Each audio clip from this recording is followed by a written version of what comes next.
Selamat siang, salam sejahtera untuk kalian semua. Semoga kalian selalu dalam keadaan sehat dan tetap semangat. Jumpa kembali dengan channel Pak Gede Belajar IPA.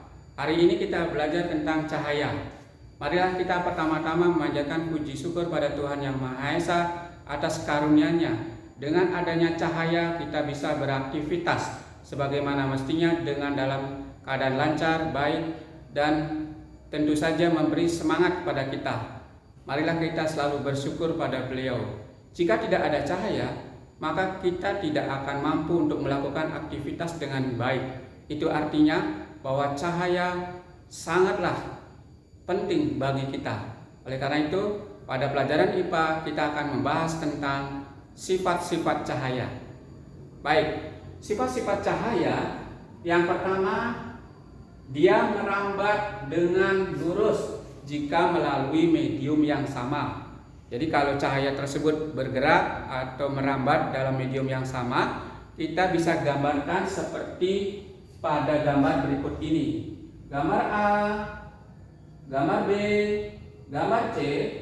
Ini maksudnya adalah gambar rambatan cahaya dalam medium yang sama, misalkan di udara. Seperti misalnya kalau kalian menyalakan sebuah senter di ruang yang gelap, maka kalian akan nampak sekali dengan jelas rambatan cahayanya bergerak dengan lurus. Nah, kalian bisa gambarkan seperti gambar A ataupun gambar B atau gambar C.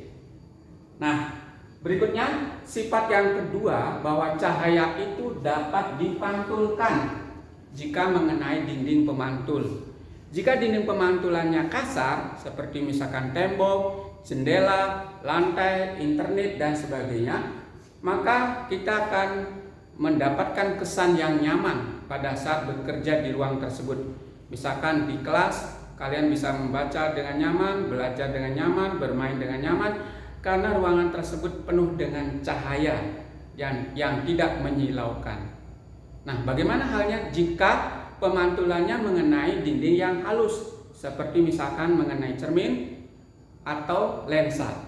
Mari kita perhatikan gambar berikut ini. Ini adalah seberkas cahaya yang ditembakkan mengenai sebuah bidang datar, sebuah cermin. Nah, bagaimana pemantulannya? Pemantulannya kita lihat yang sebelah kanan. Nah, SB ini maksudnya sinar datang, dan SP ini singkatan dari sinar pantul. Nah, sinar pantulnya ini sangat sempurna. Kenapa sangat sempurna? Karena sudut yang dibentuknya antara sudut sinar datang dengan sinar pantulnya. Nah, ini sudutnya ya. Sudut sinar datangnya Bapak tulis dengan huruf I, dan R ini adalah sudut sinar pantulnya. Dan garis yang tegak lurus ini disebutnya garis normal.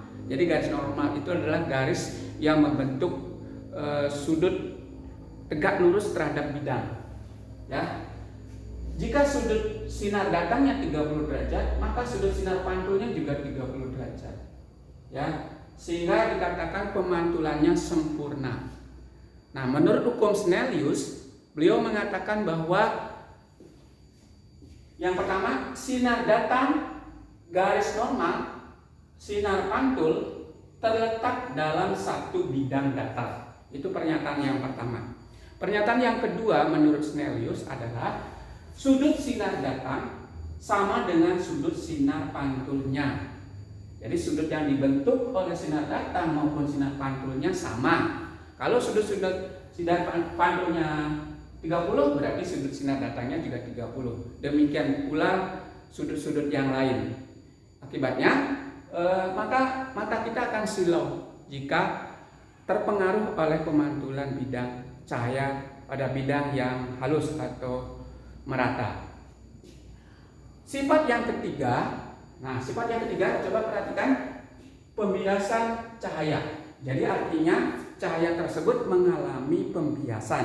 Kenapa mengalami pembiasan? Mengalami pembiasan jika melalui dua medium yang berbeda kerapatannya atau beda karakternya.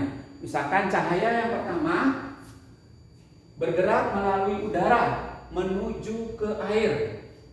Nah, misalkan cahaya yang menuju ke kolam renang atau cahaya yang menuju ke air yang sedang tenang. misalkan di sungai, ya, itu kelihatannya dasar sungai atau dasar kolamnya kelihatan sekali dengan jelas, tampak lebih dangkal.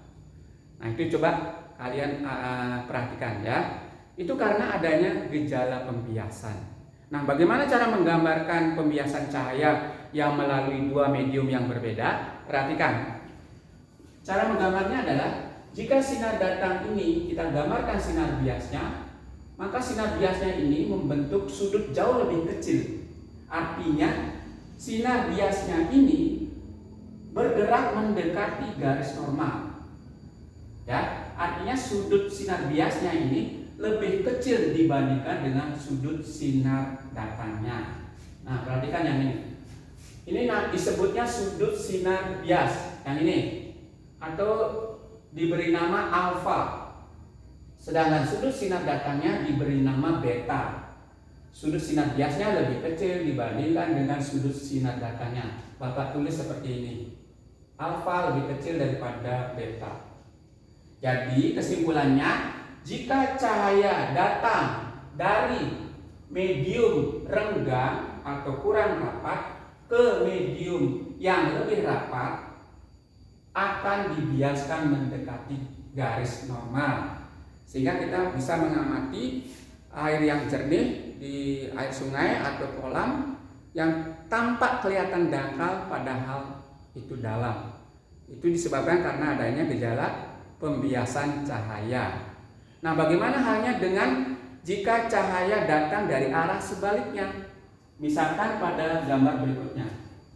Nah, ini cahaya dipancarkan dari air menuju ke udara. Nah, jika cahaya ini digambarkan, maka sinar biasnya itu bergerak menjauhi garis normal. Jadi jauh sekali ini. Jadi arahnya sebaliknya. Kalau tadi mendekati, kalau ini menjauhi garis normal. Garis normal itu ini, garis yang tegak lurus terhadap bidang datar. Jadi kesimpulannya, jika cahaya datang dari medium rapat menuju ke medium kurang rapat, akan dibiaskan menjauhi garis normal.